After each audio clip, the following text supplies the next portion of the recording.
Hola, buenos días, buenas noches, buenas tardes. El día de hoy vamos a hablar sobre un poco de teoría literaria, ¿no? Es centrarnos sobre todo en los géneros literarios, pero sin dejar de lado otros temas que se relacionan bastante. Vamos a empezar con la clase. Vemos acá, ¿no? Escuchen con atención. Tenemos tres libros. Tenemos a María Vargas Llosa, La Isla de los Perros, a Stephen King con It y a Harry Potter y los Reliquias de la Muerte, ¿no? La pregunta que está abajo es, ¿qué tienen en común estas obras literarias? Y bajo qué criterio las agrupas en un solo conjunto. ¿Qué características comparten estas obras? Les doy un minuto para que piensen un ratito. Uno dirá, profesor, eh, las tres obras son de larga extensión. Bueno, sí. Profesor, las tres obras son novelas. Bueno, también. Profesor, las tres obras tienen muchos personajes. Sí, también es cierto. Aquí, entonces, podemos decir que las tres obras son novelas, ¿no? ¿Qué tienen en común? Muchos personajes, eh, larga extensión, están en prosa, ¿bien? Y esos son tus criterios, pues, ¿no? Son los criterios. Precisamente vamos a hablar sobre algo que junta, ¿no? Estos libros, los junta por géneros, pues, ¿no? Quizá deberíamos también relacionarlo con la música, ¿no? Por ejemplo, sabemos que a los que nos gusta el rock, sabemos que eh, Marilyn Manson, por ejemplo, hace música eh, que entra dentro del rock, pero no se puede comparar a la música que hace, por ejemplo, Andrés Calamaro, que también es rockero, o a la que hace Nirvana, que también era rockero, ¿cierto? O a la de Guns N' Roses, ¿cierto? Hay ciertas diferencias, pero sabemos que todos ellos comparten o están dentro del género rock. Ahora, ¿por qué? Bueno, tal vez porque el uso de la guitarra eléctrica, la batería, la letra, en fin, no soy muy culto en música, pero sabemos diferenciar que dentro de este rock, ¿no? Tenemos que el rock que hace Marilyn Manson con el rock que hace Calamaro es distinto. Entonces, si bien hay algo que los junta, también hay algo dentro de ese conjunto que los diferencia. Hoy vamos a ver todo eso. El temario del día de hoy es la literatura como primer tema. Segundo punto, la teoría literaria. El tercer punto serán los géneros literarios, ¿no? Y las fuentes. Y vamos primero con qué es literatura. Bueno, es una pregunta que a lo largo de 5 años de carrera, te lo digo de modo personal, aún no hemos conseguido resolver y creo que tampoco se podrá llegar a un consenso. Para algunos, lo que es literatura para otros no lo es, ¿no? Por ejemplo, un ejemplo claro son las sagas juveniles. Para muchos autores no es literatura, ¿no? O la menosprecian como literatura light, ¿no? O Jaime Bailey también para algunos no es literatura. Sin embargo, para otros sí. Incluso estudian Jaime Bailey, estudian libros de sagas juveniles, Harry Potter, algunos dicen que no es literatura, otros dicen que sí. Vamos a ver eso. Entonces tenemos como primer punto que la literatura tiene cierta dificultad de definición, ¿no? Por eso es que remitamos primero a su etimología, a su formación. Si vemos, la palabra literatura proviene de el latín litera, ¿no? Literae o liter, significa letra, cuando es liter. Y lo escrito, ¿no? Lo que está escrito.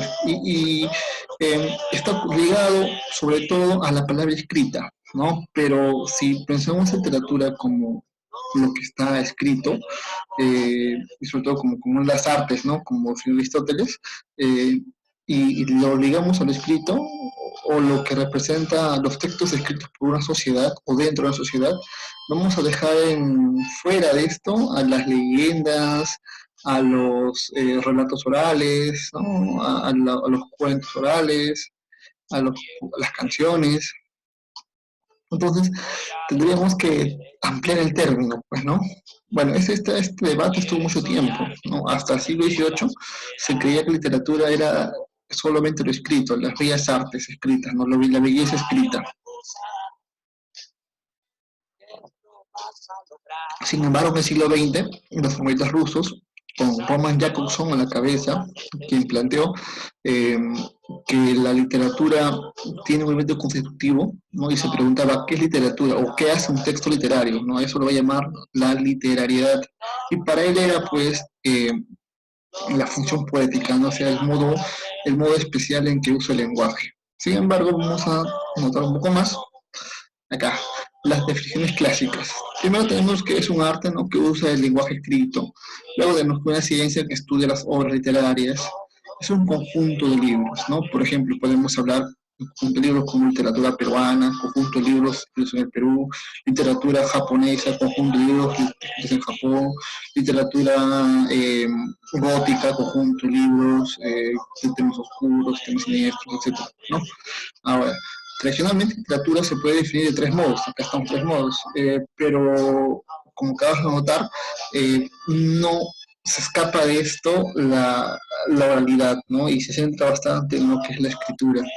Entonces, uno ingenuamente puede llegar a la deducción de que literatura es igual a escritura, ¿no? Esto queda en debate. ¿Por qué? Porque no resulta así, sino que si fuera así, ¿qué pasa con las sociedades que no tienen literatura, no tienen escritura, perdón, ¿no? O no la tuvieron, no tienen literatura? Claro que la tienen, es la llamada literatura oral, ¿no? Aunque es una contradicción decir literatura oral, no contradicción sí, pero se le llama así eh, para nombrar estas obras. Bien, también tenemos que se suele decir que nuestras culturas, ¿no?, antes de los españoles, algo de la cultura los nativas, no tuvieron escritura, ¿no? Entonces, ¿quiere decir que América no tuvo literatura? Bueno, pues no. Actualmente el término se ha ampliado, ¿no? Y se puede agarrar dos definiciones más. Para abarcar lo que es la oralidad, la literatura oral, se va a decir que literatura es todo creación verbal, escrita u oral. Y sobre todo, el elemento constitutivo es que es todo discurso ficcional. Es decir, todo texto que hable o tenga como objeto la ficción. Bien, acá vamos a hablar ahora sobre la teoría literaria. Bueno, espero que haya quedado claro, ¿no?, la definición de literatura, que no hay una sola, sino que es la gama de definiciones es muy amplia. En cuanto a la teoría literaria, hay que recordar, pues, que nace en Grecia, ¿no? Nace en Grecia con Aristóteles, quien en su obra La Poética, él va a ser el primer tratado de teoría literaria, ¿no? O sea, podríamos decir fácilmente que Aristóteles es el padre de la teoría literaria. ¿Pero qué consiste la teoría literaria? Esta teoría literaria consiste en reflexionar, analizar, ¿no? Y extraer conceptos a partir de las obras literarias. Es algo así como una filosofía de literatura, ¿no? Y se encarga de proponer categorías, conceptos, definiciones que son funcionales dentro de para estudiar las obras literarias, ¿no?, para entenderlas mejor. Por ejemplo, la categoría narrador.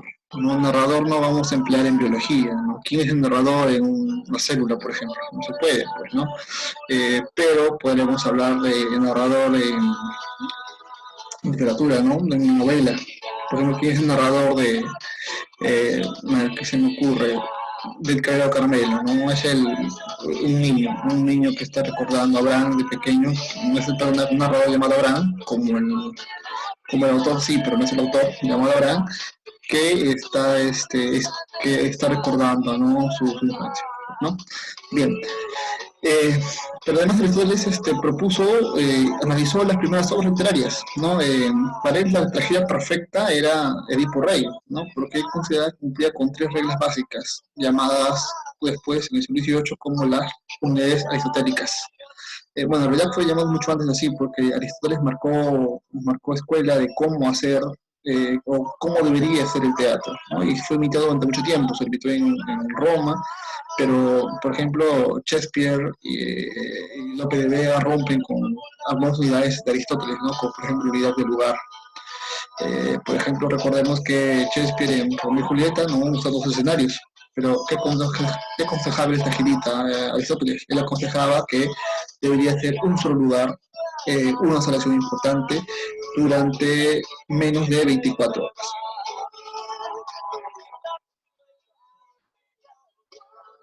En poética también es donde, cuando estás preguntando, pero eso que tiene que ver con el curso, bueno, con el tema de hoy, es que en la poética Aristóteles también define algunas especies literarias, ¿no? Y da una primera propuesta de lo que son los géneros literarios.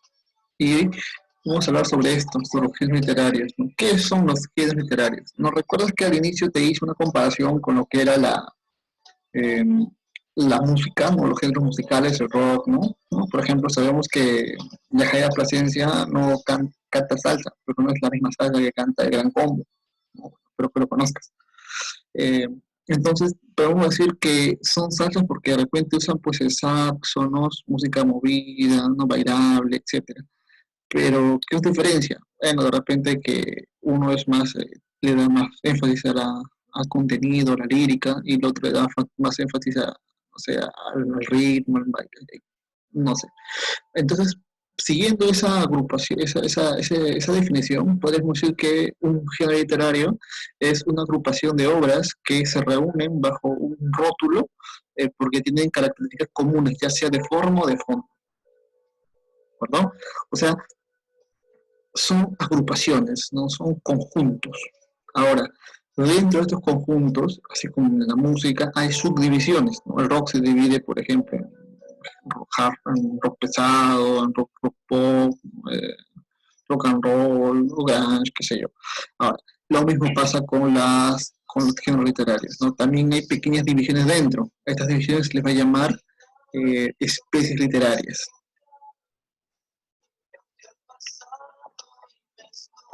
Ahora, como dije hace un rato, la primera clasificación la base de Aristóteles, quien dividió en tres grupos. Pero en la Edad Moderna, estos tres grupos se añaden dos géneros más, ¿verdad?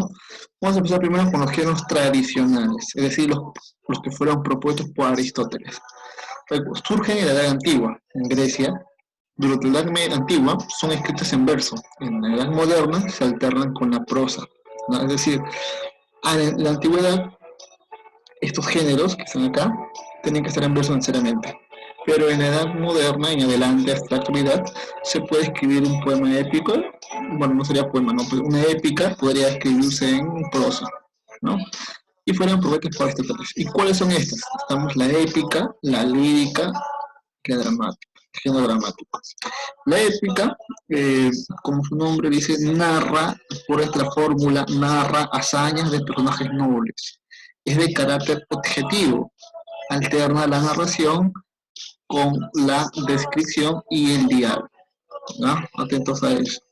Mientras que el lírico, la palabra clave lírico es expresar, ¿no? ¿Qué hace la lírica? Expresa el mundo interior del hablante del poema, ¿no? Sus emociones y sentimientos. Es de carácter subjetivo porque nos muestra un mundo interior. Primera descripción, ¿no? De los sentimientos, de lo que observa, la contemplación, ¿no? Y también los estados de ánimo. Representa acciones sobre un escenario, hablamos de género dramático. ¿No? Representar es la palabra clave. Es de carácter objetivo y subjetivo. Prima los diálogos y usa vestuarios, escenarios, ¿no? Actores, etc. ¿Cierto? Entonces, las palabras claves para la épica, ¿cuál es? Narrar. Para la lírica es expresar. Para la dramática, ¿cuál es? Representar. Reparen en narrar, en la épica narrar, ¿por qué? Porque más adelante en el género narrativo también dice narrar. Pero recuerden esta definición, narrar hazañas de personajes nobles. Recuerden esto, por favor. Continuar. Vamos entonces a la épica. La palabra épica proviene del griego epos, que quiere decir después de, pero también quiere decir relatar, ¿no? Relatar hechos que ya pasaron.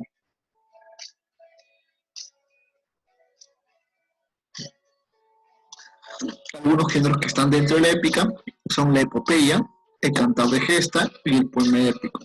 La epopeya narra hazañas de un héroe de origen divino, ¿no? O de héroes de origen divino, y surge en la Edad Antigua, ¿no? Se dice que el padre de la epopeya occidental es Homero, el famoso Homero, ¿no?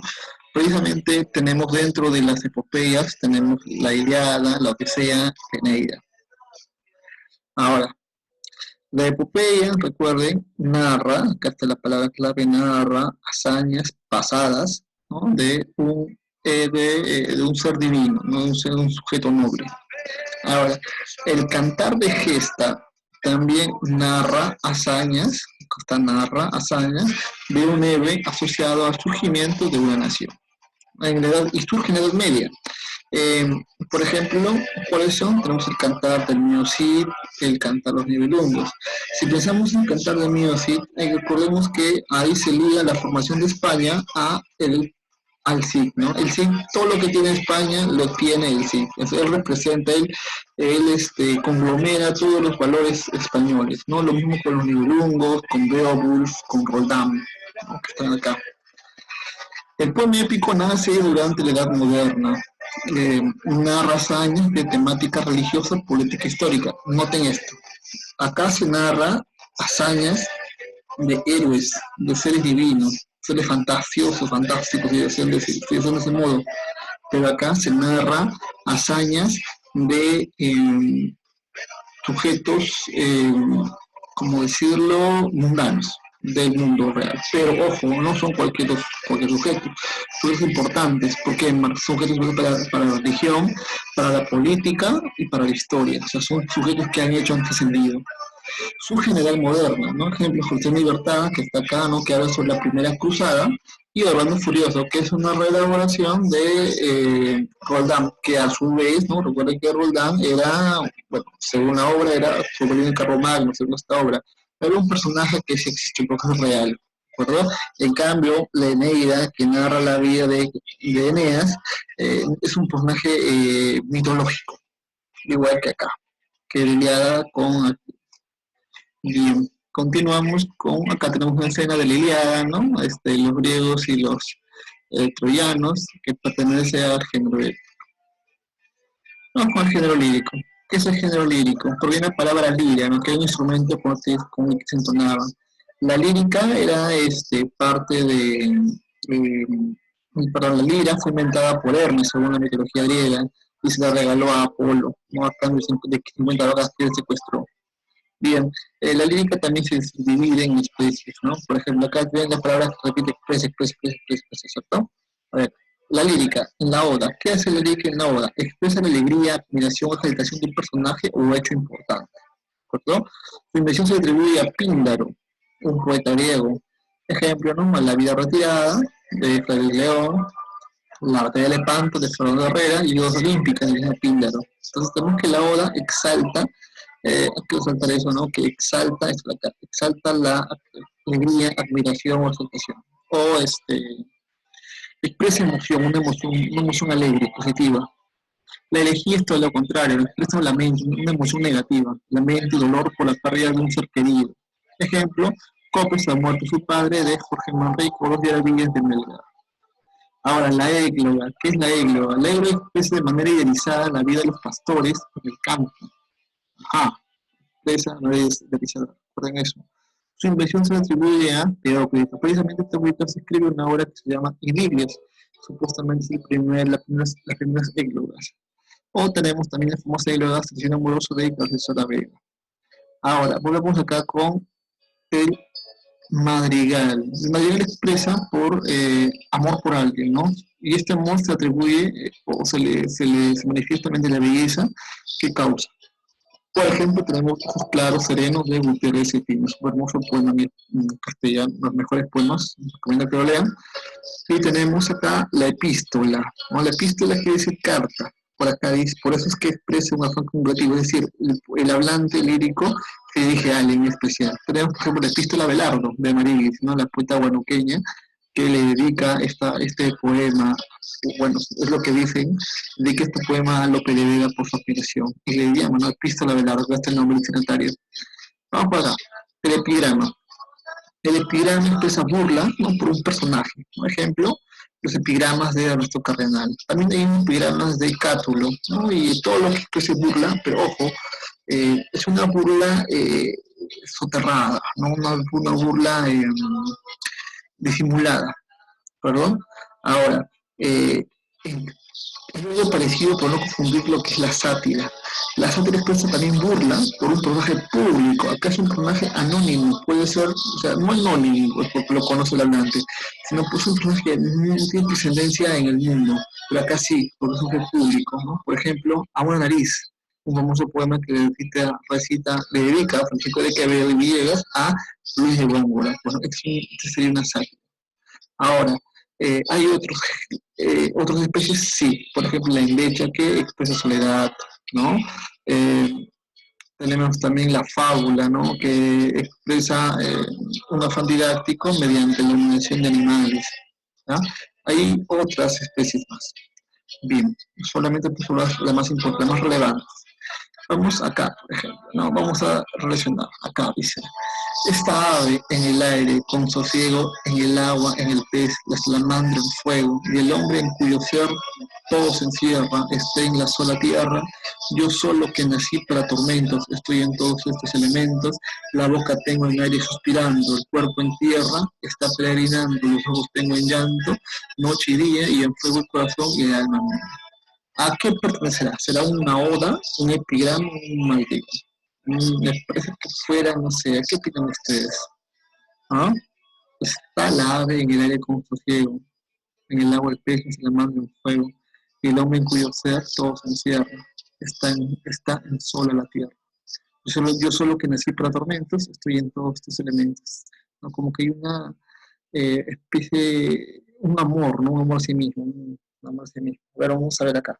Que ha descansado la vida la que huye del mundo del ruido y que sigue la escondida senda por donde han ido los pocos sabios que en el mundo han sido.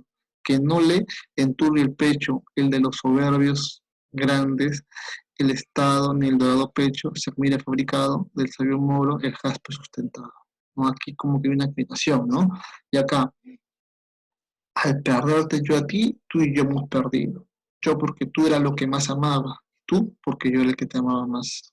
Ese poema sigue, ¿no? Pero luego dice, pero el, de los dos el que pierde más eres tú, porque yo podré amar a otras como te amaba a ti, pero a ti no te amarán como te amaba yo, ¿no? Como que hay una especie de bronca, ¿no? Vamos a ver.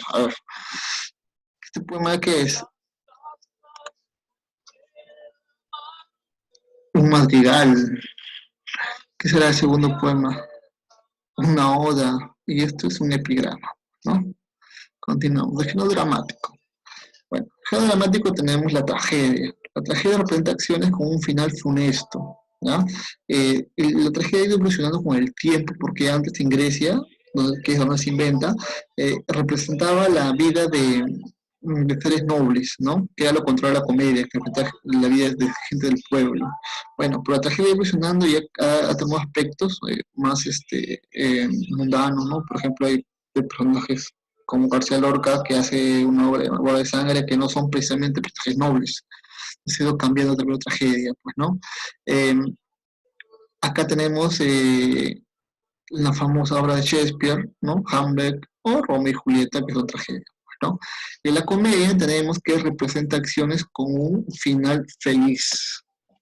Recién en el siglo XVIII se incorporó la risa, ¿no? O sea, sí daba antes risa, ¿no? Por ejemplo, es una de las razones por qué Dante le pone su obra La Divina Comedia, sin da risa, una obra casi religiosa, no da risa, precisamente porque si una obra tenía un final feliz, ya era una comedia, ya sea lo que importaba el final feliz, personaje de Grecia. Ya después, con el tiempo, en el siglo XVIII se incorpora, ¿no?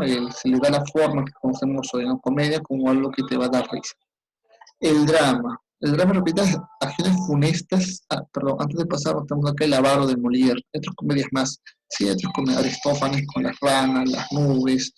Eh, a ver, que me acuerdo, Meleagro, me parece, se llama. Este poeta, Menandro, con el misántropo, etcétera. Bien, en el drama representa escenas, acciones funestas y felices, alterna la tragedia y la comedia. Eh, y suele comenzar con un problema que se invoca un final feliz. O sea, empieza con un problema, algo trágico y tiene un final feliz, ¿no? es una creación netamente española. La inventó Lope de Vega en su obra El arte de no hacer comedias. Esta obra, él quería dar cátedra de cómo hacer comedias porque Lope de Vega era un genio, que leer Lope de Vega, y tiene ejemplos como La Fuente de Juna, Ollantay, autora ¿no? Luego tenemos la tragicomedia, pero profesor, ustedes preguntarán, ¿no? ¿No se parecen? Vamos a ver. Representa genes felices, ajá, como esta. A diferencia del drama, ese tiene personajes arquetípicos, ahí está la diferencia, ¿no? Acá hay personajes arquetípicos. ¿Qué es un arquetipo? Se está preguntando. Un arquetipo es un personaje modelado, ¿no? Por ejemplo, un ejemplo para que se entienda mejor. Todos vivimos en un barrio, ¿no? En un condominio, ¿no? Tenemos un vecino. Y siempre en cada barrio va a haber la vieja chismosa, ¿no? La que sale a reír cuando hay chisme. Va a estar siempre el borracho del barrio, ¿no? O va a estar, de repente, no sé, vives un cono, el choro plantado, que no se mete con la cuadra, el gilito del barrio. ¿Ya? Estos personajes se van a repetir en todos los barrios, son casi universales, ¿ya? Lo mismo como son, por ejemplo, el estafador, ¿no? Son el cura mentiroso, ¿no? El cura mujeriego. ¿Ya? Esos son arquetipos, son personajes que se repiten, son modelos de conducta universales. Bien, tenemos No la Celestina, que es una obra novelada, es un drama novelado, no es una especie de obra teatral novelada, ¿no? Pero mejor dicho, una novela dramática, porque abunda los diálogos, son puros diálogos, ¿no?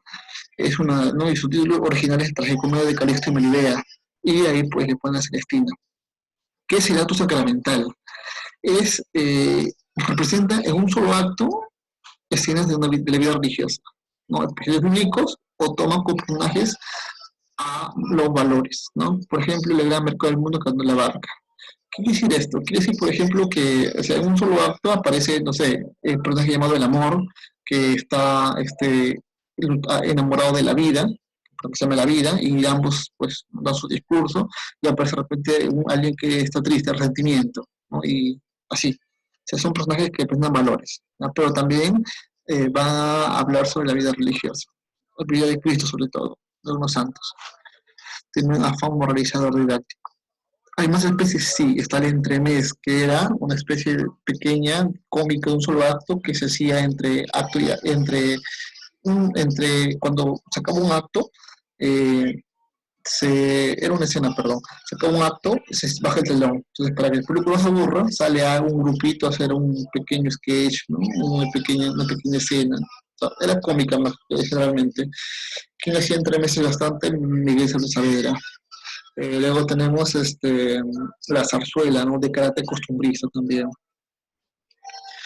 Acá, ¿no? Tenemos parece que es una representación de Navarro, me parece, ¿no? Sí, me parece que es el Navarro. De Arpago, no está en teatro. Bien.